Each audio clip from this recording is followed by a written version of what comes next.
The sound came without warning, a single violent crack of metal against metal splitting the quiet of an empty intersection. A patrol car had driven straight into the rear of a black SUV, deliberately, without hesitation, the impact hard enough to rattle windows 2 blocks away. The officer stepped out slowly, adjusting his sunglasses, a grin already forming on his face, the kind of grin worn by a man who believed he was about to teach someone a lesson they would never forget. Inside the SUV, a woman sat completely still, her hands resting on the wheel, her expression unreadable. She did not shout. She did not reach for her phone in panic. She simply set it down on the passenger seat, looked into her mirror, and spoke 4 quiet words that would change everything in the next 7 minutes. Activate Protocol Sentinel. Within moments, a low mechanical rumble began to build somewhere beyond the horizon. Faint at first, then unmistakable, the sound of heavy engines converging from every direction at once. By the time the dust settled, 11 armored vehicles had surrounded the intersection, and every single one of them had stopped for her. Her name was Dr. Nyla Kensington, 39 years old, and to anyone glancing at her that afternoon, she looked like nothing more than a tired professional driving home after a long day. She wore a simple charcoal blazer, her hair pulled back neatly, her only visible possession of value, a slim leather folder resting on the passenger seat beside her phone. What no one could see was the 2 decades she had spent building a career that few people were ever allowed to know about. She had once commanded a federal tactical unit responsible for neutralizing domestic terror threats before they ever reached the evening news, a job that demanded absolute composure under conditions most people would never survive mentally intact. Now she served as the chief executive of a private security firm contracted directly by the federal government to protect the nation's most critical infrastructure, the power grids, the water systems, the unseen arteries that kept entire cities alive. She rarely spoke of any of it. She rarely needed to. That morning had been ordinary in every sense that mattered. She had sat through 3 hours of briefings about vulnerabilities in regional energy substations, the kind of meeting that involved maps most citizens would never be shown, and threat assessments most citizens would never be told about. When it ended, she thanked her colleagues, gathered her folder, and walked to her car alone, the same way she always did. There was no security detail trailing behind her, no black convoy of escort vehicles, no visible sign that she was anyone other than a woman heading home. She preferred it that way. Power, she had learned long ago, was never something worth advertising, and the less attention she drew to herself, the more effectively she could do the work that mattered most. She drove with the windows cracked, the early autumn air slipping through the gap, gray clouds hanging low over the city skyline. The streets were quiet that time of day, a lull between the morning rush and the evening one, and she used the silence the way she always did, to think, to plan, to let her mind settle after hours of tension. She had no reason to expect that anything about this drive would be different from 1,000 others before it. She checked her mirrors out of habit rather than concern, adjusted the radio to a low murmur of news, and continued forward through streets she had driven 100 times without incident. Colleagues who worked with her daily rarely spoke of her past in any detail, partly because she discouraged it, and partly because most of them simply did not know the full extent of what she had once done for a living.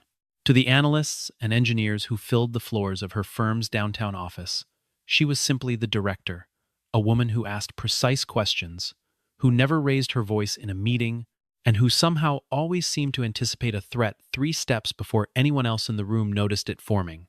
She kept her personal life quiet, her home unremarkable, her routines deliberately ordinary, because she understood better than almost anyone what happened when a person of her position became too visible, too easy to track, too predictable to those who might wish her harm. Her mornings followed the same pattern most days: a run before sunrise, a review of overnight security reports over black coffee, a commute she insisted on handling herself rather than delegating to a driver. It was not stubbornness that kept her behind the wheel each day. It was a philosophy she had carried since her earliest years in federal service, the belief that comfort bred carelessness, and that a person responsible for protecting others could never afford to lose touch with the ordinary rhythms of the world she was sworn to defend. That philosophy had served her well for 2 decades, and nothing about the gray autumn afternoon ahead of her suggested it was about to be tested in a way she had not anticipated. A few blocks behind her, a patrol car idled at a red light, its driver watching her SUV pass with an interest that had nothing to do with any actual violation. Officer Bryce Hollister was 34 years old, restless by nature, the kind of man who measured his own authority by how quickly other people folded in front of it. He had built a private reputation, quiet but well known among certain colleagues, for testing people he decided did not belong somewhere, for finding small reasons to stop cars he found suspicious, for no reason he could ever fully explain. He saw the SUV, expensive, dark, driven by a black woman alone, and something in him decided immediately that this was worth following. He pulled out behind her without activating his lights, trailing at a careful distance, waiting for any excuse at all. The excuse, when it came, was almost laughably small. She had drifted perhaps 2 inches over a faded lane marking while checking her blind spot, a movement so minor that most officers would never have noticed it, let alone acted on it. Bryce flipped on his lights immediately, satisfaction settling into his chest as he watched her SUV signal calmly and pull to the curb without any hesitation. He approached the vehicle slowly, one hand resting near his belt, his posture deliberately exaggerated, the walk of a man performing authority, rather than simply holding it. He tapped twice on her window, and when she lowered it, he did not offer a greeting. He asked, flatly, for her to step out of the vehicle. Nyla studied him for a moment, taking in his stance, the tightness in his jaw, the way his eyes moved over her car with something closer to hostility than suspicion. She did not argue. She unbuckled her seatbelt, opened her door slowly and deliberately, and stepped onto the pavement with her hands visible the entire time. She kept her voice level as she asked what the issue was, and Bryce responded with a vague mention of a lane violation, his tone carrying an edge that suggested the real issue had very little to do with any lane at all. She nodded once, calm, and asked whether he needed her license and registration, already reaching slowly toward the folder on her seat. Her compliance seemed to unsettle him more than resistance would have. He had expected frustration, perhaps a raised voice, something he could use to justify escalating further, but instead he found himself facing a woman who answered every question evenly, who moved without sudden gestures, who watched him with an unreadable patience that made him feel, for reasons he could not name, smaller rather than larger. He circled her vehicle twice, running his hand along the frame, peering through the tinted rear windows as though searching for something incriminating. He found nothing. Her paperwork was flawless. Her tone remained polite. And still, something in him refused to let the moment end. He began asking questions that had nothing to do with the traffic stop at all. Where she worked, why she was driving alone, whose car this actually was, each question delivered with a faint sneer that suggested he already doubted every answer she might give. Nyla answered simply that the vehicle was hers, and that she was returning home from a work meeting, offering no further detail, no justification, no defensiveness. Her refusal to perform discomfort for him seemed to agitate him further. He stepped closer, his voice rising slightly, and told her that people like her needed to learn to respect an officer's authority, a statement that hung in the quiet street long after he said it. He asked to search her vehicle, a request with no legal grounding given the nature of the stop, and Nyla declined politely, informing him that he was welcome to call for a supervisor if he believed there was cause. The suggestion seemed to insult him further, as though the mere idea that she understood her rights well enough to decline calmly was itself a form of defiance he could not tolerate. He leaned toward her open window, close enough that she could smell the coffee on his breath, and asked whether she understood who she was speaking to. She met his eyes without flinching and told him she understood exactly who she was speaking to, an officer performing a routine stop that had already exceeded its reasonable scope. The answer was too composed for him to argue with directly, and that composure seemed to bother him more than any argument could have. A delivery driver parked nearby had paused to watch the exchange, sensing something building that did not belong in an ordinary traffic stop. Bryce noticed the onlooker and straightened abruptly, seeming to recalibrate his approach now that an audience had formed. He softened his tone for a moment, just enough to sound reasonable to anyone listening from a distance, before returning his attention fully to Nyla with the same simmering hostility that had never actually left him. He informed her that he would be writing her a citation for the lane violation, regardless of how cooperative she had been, a decision that had nothing to do with the law, and everything to do with his need to feel that the encounter had ended on his terms rather than hers. A few pedestrians on the opposite sidewalk had slowed their pace, sensing the tension without yet understanding its shape. Nyla remained still, her expression calm, her eyes steady on his. She told him, evenly, that she had complied with every request and asked whether she was free to go. It was a simple question, entirely reasonable, and it seemed to be the final provocation Bryce needed. His jaw tightened, his hand flexed at his side, and for a brief moment, something behind his eyes shifted from irritation into something closer to rage. The particular rage of a man who has just realized he cannot make someone afraid of him, no matter how hard he tries. He told her, sharply, to get back in her vehicle, his voice carrying now, loud enough that the pedestrians across the street paused entirely to watch. Nyla returned to her seat without argument, closing the door gently, reaching for her seatbelt, as though the encounter had simply concluded the way countless mundane stops before it had. She checked her mirror, signaled, and began to pull slowly away from the curb, following every instruction she had been given. It was in that exact moment, as her SUV eased forward, that Bryce made the decision that would unravel everything he had ever built. He returned to his patrol car, slid into the driver's seat, and without any warning at all, without any radio call, without any justification he would later be able to articulate, he slammed his foot onto the accelerator. The patrol car surged forward and struck the rear of her SUV with a force that sent a violent jolt through the frame, metal crumpling, glass fracturing along the edges of her taillight, the sound of the collision echoing down the empty street like a gunshot. For a moment, everything went still. Nyla's hands tightened briefly on the wheel, her body absorbing the shock of the impact, but her expression did not break into panic. She sat for a moment, breathing evenly, assessing rather than reacting, the same instinct that had carried her through years of situations far more dangerous than this one. She checked her mirrors, confirmed she was uninjured, and only then did she turn her attention to the man now stepping out of his patrol car behind her. His expression already twisting into something defensive, already rehearsing the story he intended to tell. Bryce approached her window with none of the confidence he had carried moments earlier. His voice was fast, clipped, blaming her instantly for the collision, insisting she had reversed unexpectedly, insisting she had caused the impact herself through some sudden and reckless movement. It was a lie so immediate and so poorly constructed that even the pedestrians watching from across the street exchanged uncertain glances.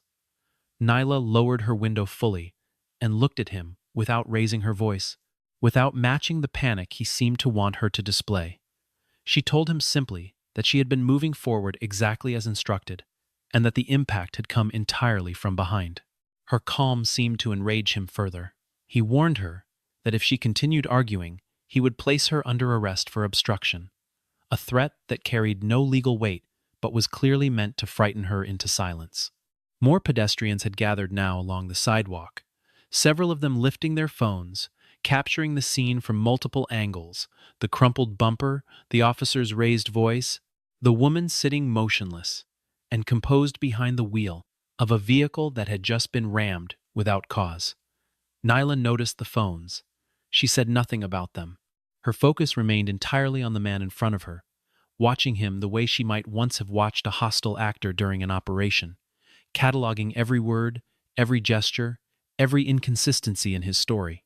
One bystander, an older man walking his dog, called out that he had seen the entire thing and that the officer had clearly struck the SUV without provocation. Bryce spun toward him, ordering him to step back and mind his own business, his voice cracking slightly under the strain of a situation that was no longer following any script he recognized. The man did not retreat. He simply lowered his phone slightly, made sure the recording continued, and told Bryce evenly that he intended to make sure the footage reached the right people. A second witness, a young woman on her way home from work, echoed the same account, describing the impact as sudden, deliberate, and entirely unprompted by anything the SUV had done. Bryce's composure, already thin, began to fracture visibly under the weight of so many eyes.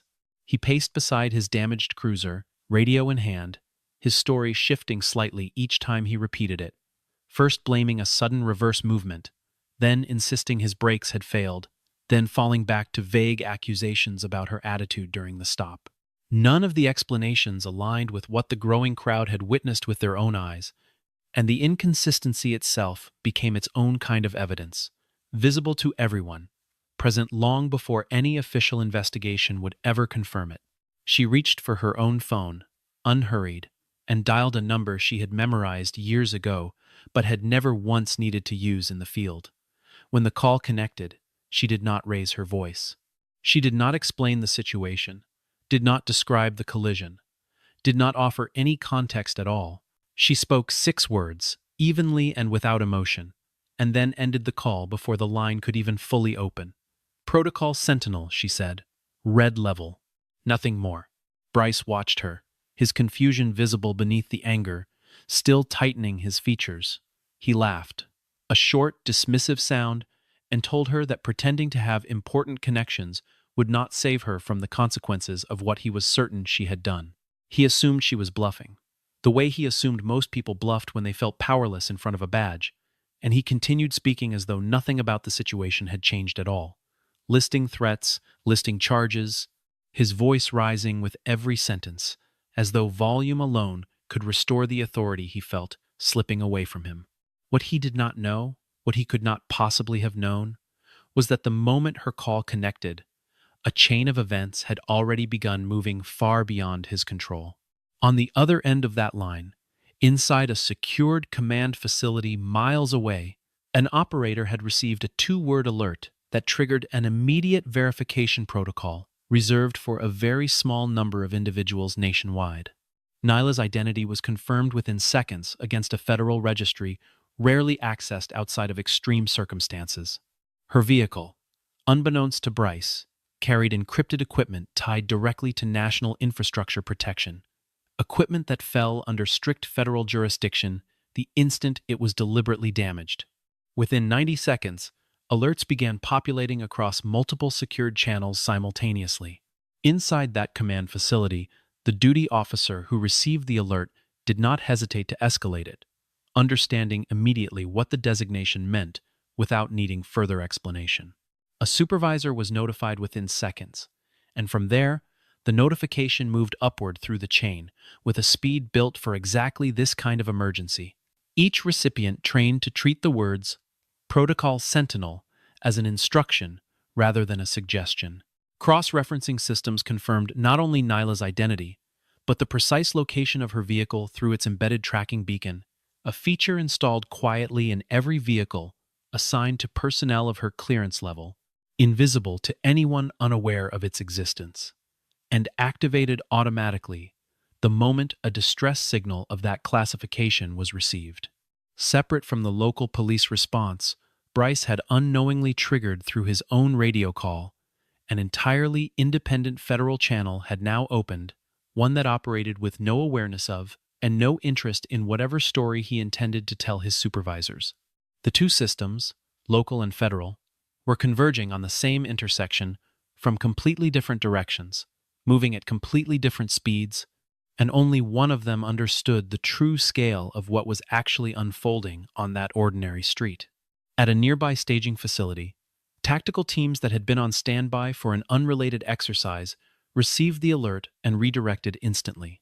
Engines roaring to life, drivers pulling onto access roads before their commanding officer had even finished briefing them on the situation.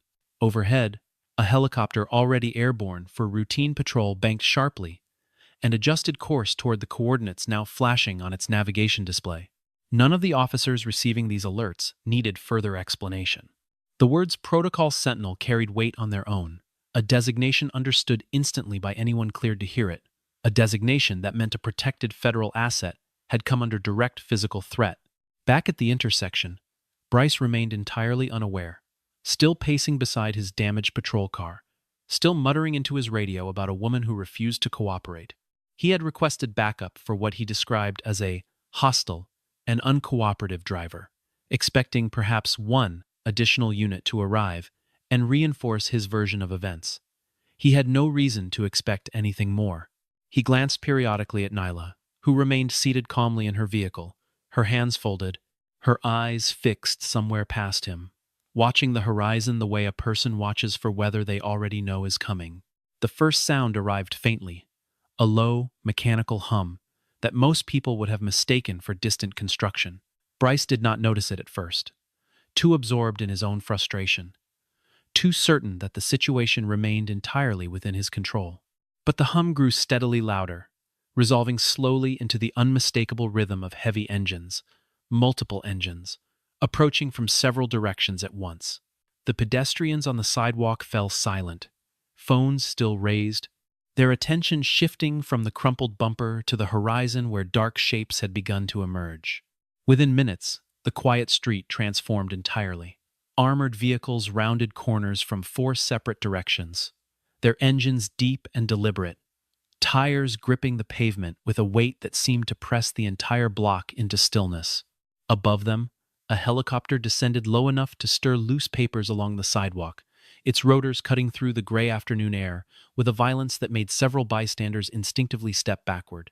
Bryce turned toward the sound, his expression shifting rapidly from confusion into something closer to disbelief, watching as vehicle after vehicle rolled to a stop around the intersection, until 11 of them formed a wide, deliberate perimeter, with Nyla's damaged SUV at its center.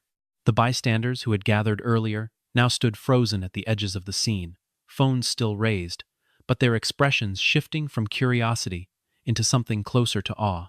Traffic on the surrounding blocks had already been redirected by officers positioned at each intersection entrance, orange cones and flashing barricades appearing with a speed that suggested this level of response had been rehearsed many times before, even if it had rarely, if ever, been needed for a situation quite like this one.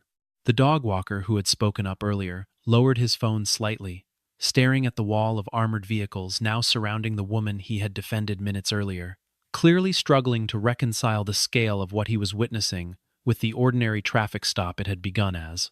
Bryce's remaining colleagues, the 2 additional officers who had arrived earlier in response to his initial backup request, stood near their own patrol car with a stillness that betrayed their own confusion. Neither of them had received any information beyond a vague report of an uncooperative driver, and neither of them had any framework for understanding why a fleet of federal tactical vehicles was now converging on a fender bender. One of them turned toward Bryce and asked quietly what exactly he had gotten them into, a question Bryce had no answer for, his mouth opening and closing without sound as the reality of the situation settled over him with crushing weight. Doors opened in near unison, tactical personnel stepping out with a discipline that made clear this was no ordinary response. Bryce instinctively reached for his radio, then let his hand fall, uncertain what exactly he was supposed to say.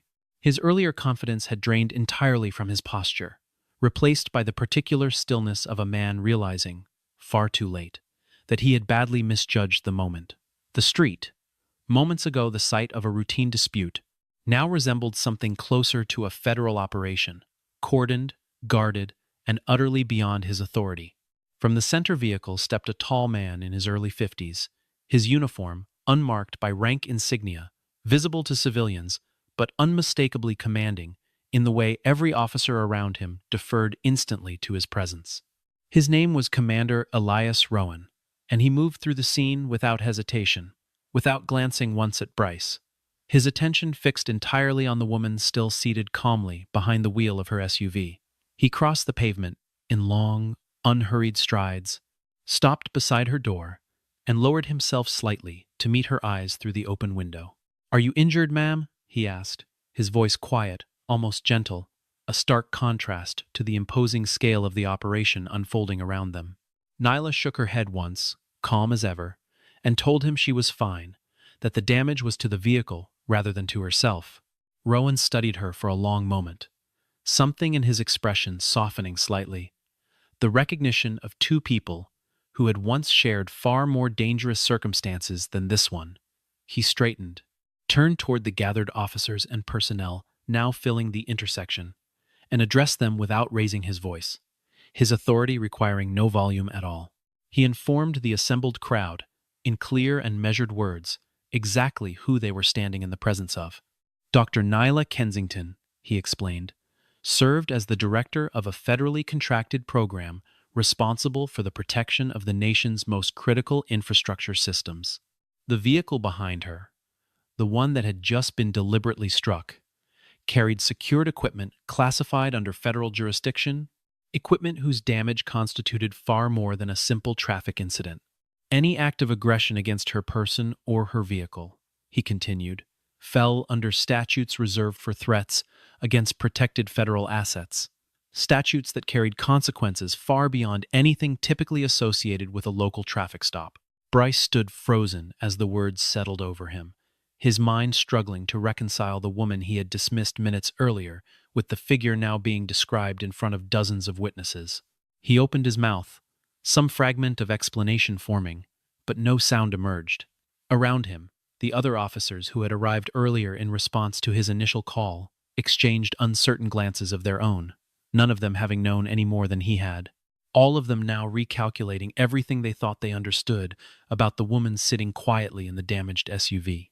Rowan continued, his tone measured but unyielding, explaining that the equipment inside her vehicle formed part of a broader encrypted communication network used to coordinate responses across several regional power grids, a network whose integrity depended entirely on the physical security of vehicles exactly like hers. Damage of the kind Bryce had inflicted was not simply property destruction in the ordinary sense, he explained. It was, under the statutes governing critical infrastructure protection, treated as a direct act against national security infrastructure, regardless of whether the officer responsible had understood the significance of what he was striking. Ignorance of her role, Rowan added quietly, did not change the legal weight of what had occurred, only the motive behind it, and the motive here appeared to have nothing to do with infrastructure at all. The words landed heavily on everyone present. Several of the newly arrived tactical personnel began methodically photographing the damage to Nyla's vehicle, documenting the exact points of impact, the depth of the collision, the debris field scattered across the pavement. Others moved to secure the perimeter more tightly, ensuring no further contamination of the scene before the formal collection of evidence could begin. Bryce watched all of it unfold around him, with the dazed expression of a man who had walked into an ordinary morning and somehow, through his own actions alone, transformed it into the defining catastrophe of his career. Rowan turned his attention next to the growing crowd of bystanders, many of whom still held their phones raised, capturing every second of the unfolding scene. He did not ask them to stop. He did not attempt to control the narrative or shield the moment from public view. Instead, he requested calmly that anyone with footage of the incident preserve it, explaining that any recorded evidence would be essential to the investigation that was about to begin. Several onlookers nodded, some visibly stunned by how quickly the situation had transformed from an ordinary dispute into something resembling a federal response. Within the hour, investigators arrived to begin the methodical work of reconstructing exactly what had happened. They reviewed footage from a traffic camera mounted at the intersection, its angle capturing the entire sequence in unambiguous detail, the SUV pulling away exactly as instructed, the patrol car accelerating suddenly and striking it from behind, with clear and deliberate force. They reviewed the dashboard camera from Bryce's own vehicle, its recording confirming the same sequence, with a precision that left no room for alternate interpretation. They collected footage from at least 6 separate bystanders, each clip corroborating the others, each one stripping away any possibility that Bryce's version of events might survive scrutiny. Bryce attempted, weakly, to offer an explanation, insisting the collision had been accidental, that his foot had slipped, that the vehicle in front of him had made an unexpected movement he could not have anticipated. No one around him appeared to believe a word of it. The footage told a story too consistent, too deliberate, too thoroughly documented, from too many independent angles for any explanation involving accident or misunderstanding to hold together. Rowan listened to the excuse without interruption, his expression unreadable, and when Bryce finished speaking, he said nothing in response at all, the silence itself carrying more weight than any rebuke could have. Investigators cross-referenced the timestamps across every piece of footage collected, building a second-by-second timeline that left no gap for interpretation. The traffic camera showed Nyla's vehicle signaling and merging smoothly, well within the flow of traffic. At the exact moment, Bryce's patrol car accelerated from a full stop behind her. His own dashboard camera, which he had likely forgotten was even recording, captured his foot pressing the accelerator with clear and unmistakable force, rather than any sudden, panicked motion, consistent with an accident. The bystander clips, gathered from 4 separate phones at 4 separate angles, all showed the same sequence with no meaningful variation. A level of consistency, investigators later noted, was rare, even in far simpler cases. A forensic technician examined the physical damage to both vehicles as well, confirming that the pattern of impact was consistent with a direct, accelerating collision, rather than a low-speed drift or an accidental roll. The findings were compiled into a preliminary report within hours, a speed that reflected both the severity of the alleged offense and the unusual volume of corroborating evidence available from the very beginning. Rowan reviewed the report personally before authorizing the next step, wanting to be certain that every conclusion rested on documented fact rather than assumption, a standard he insisted on applying to every case that passed through his command, regardless of who was involved. The order came swiftly and without ceremony. Rowan instructed the officers present to collect Bryce's badge and weapon on the spot, to formally place him on suspension, pending a full investigation, the process carried out in front of the very crowd that had gathered to witness the earlier confrontation. Bryce stood motionless as his badge was removed from his belt, his weapon secured by another officer, the physical symbols of an authority he had spent years abusing, now taken from him in the middle of an ordinary street, in full view of dozens of witnesses. As the investigation unfolded further that afternoon, Rowan found a quiet moment to speak privately with several of the officers who had known Nyla only by reputation, sharing details that most of them had never heard before. Years earlier, during an assault on a secured federal facility, Nyla had been the ranking officer present when the situation collapsed into chaos, communications severed, exits compromised, dozens of federal employees trapped inside a building under direct threat. She had organized an evacuation under conditions that should have made survival for everyone involved statistically unlikely, moving through the building floor by floor, coordinating extraction routes, with a composure that colleagues who witnessed it still described. Years later, with something close to reverence. By the time the situation was resolved, every single employee inside that building had made it out alive, a result that senior officials at the time considered close to miraculous, given the scale of the threat they had faced. She was offered the nation's highest civilian commendation for the operation, a formal ceremony, public recognition, the kind of honor most people in her field spent entire careers hoping to receive. She declined it.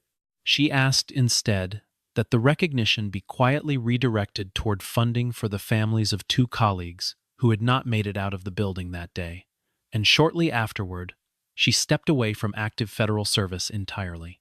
Rowan had been there that day too.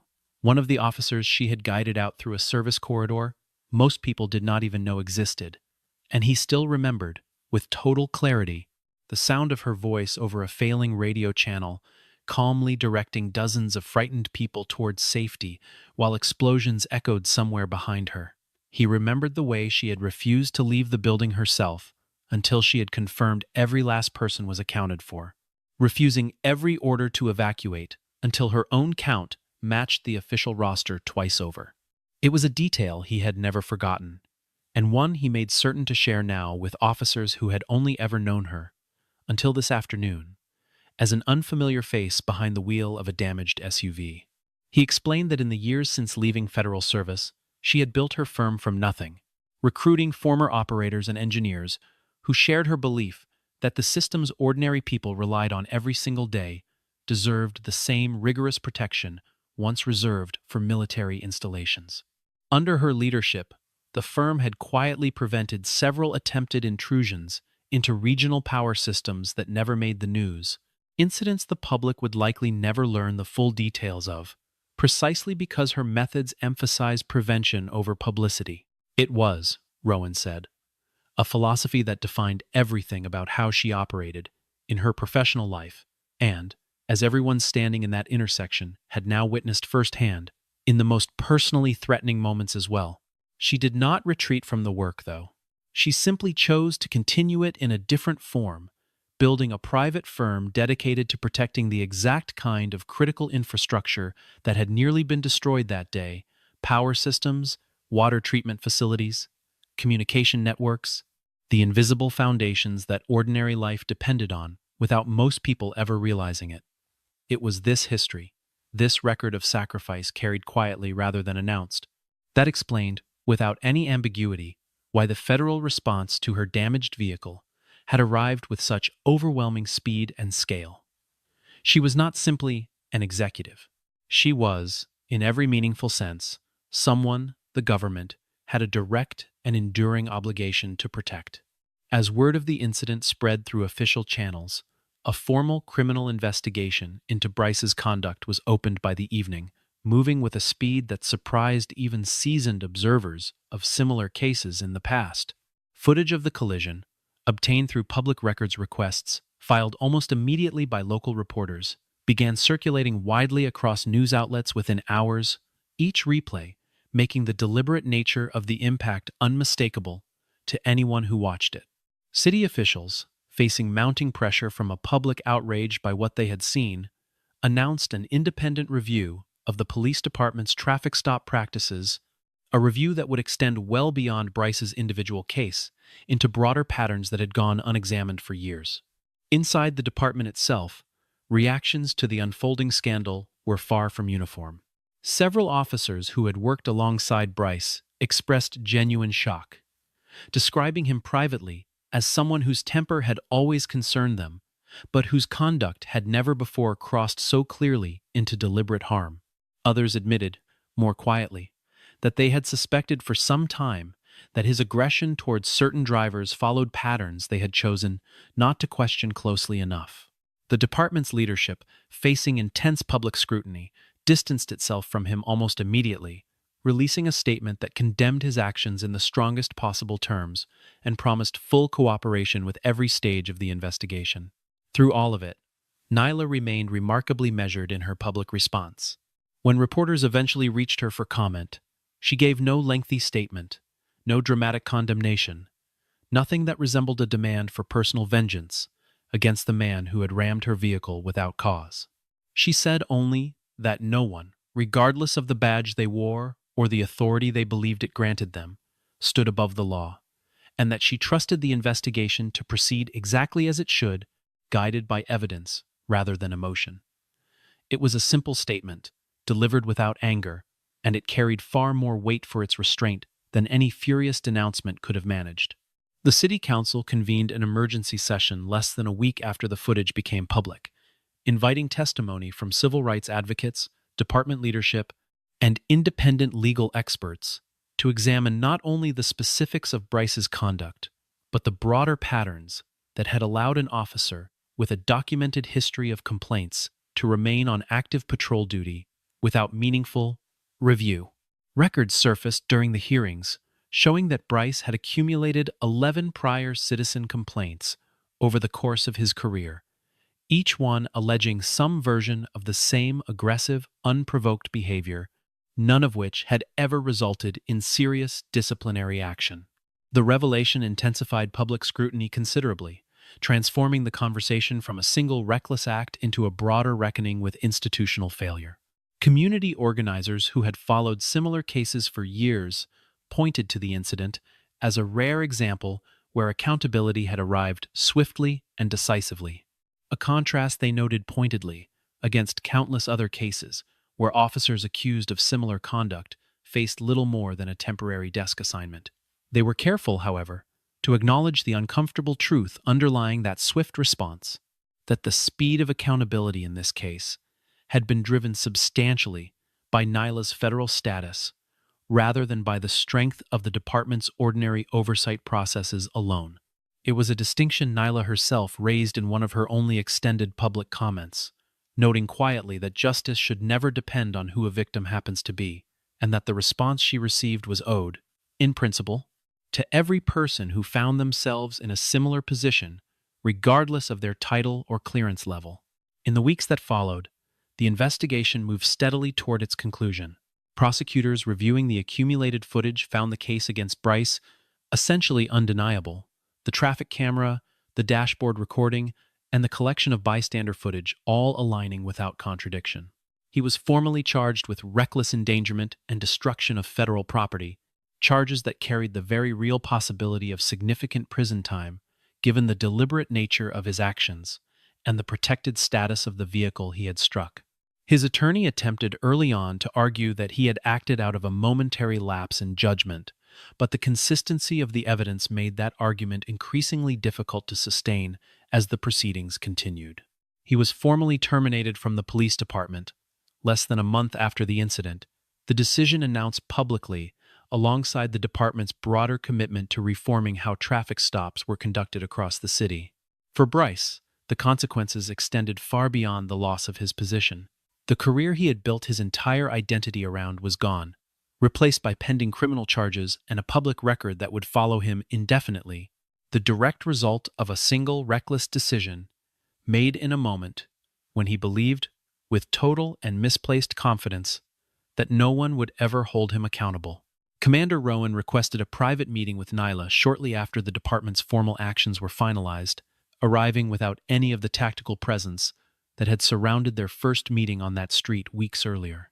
He apologized to her directly, on behalf of every officer who had allowed a pattern of unchecked aggression to continue unexamined for as long as it had, acknowledging that the failure went beyond any single individual.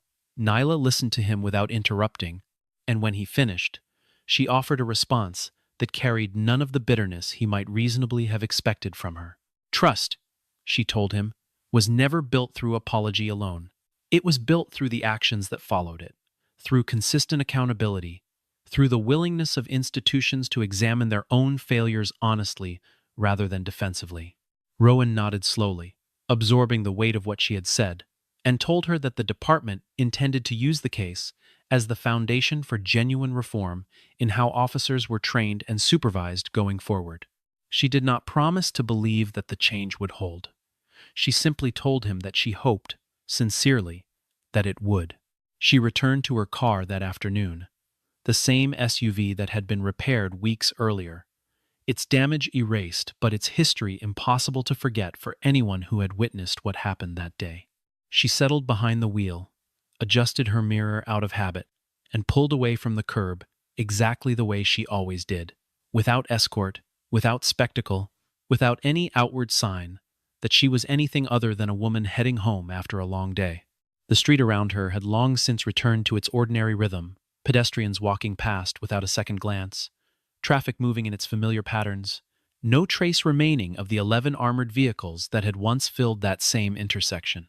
Bryce's trial, when it finally began months later, drew a modest but attentive crowd, reporters filling several rows, a handful of former colleagues sitting quietly near the back, watching a man they had once trusted with their own safety, now facing the consequences of a decision made in a single, reckless instant. He did not testify in his own defense. His attorney's final arguments leaned heavily on the absence of any prior violent intent, a strategy that gained little traction against a jury that had already watched the footage dozens of times over the course of the proceedings. When the verdict was read, guilty on both counts, Bryce showed no visible reaction at all, simply lowering his head as the weight of the outcome settled fully over him for the first time. Nyla did not attend the trial.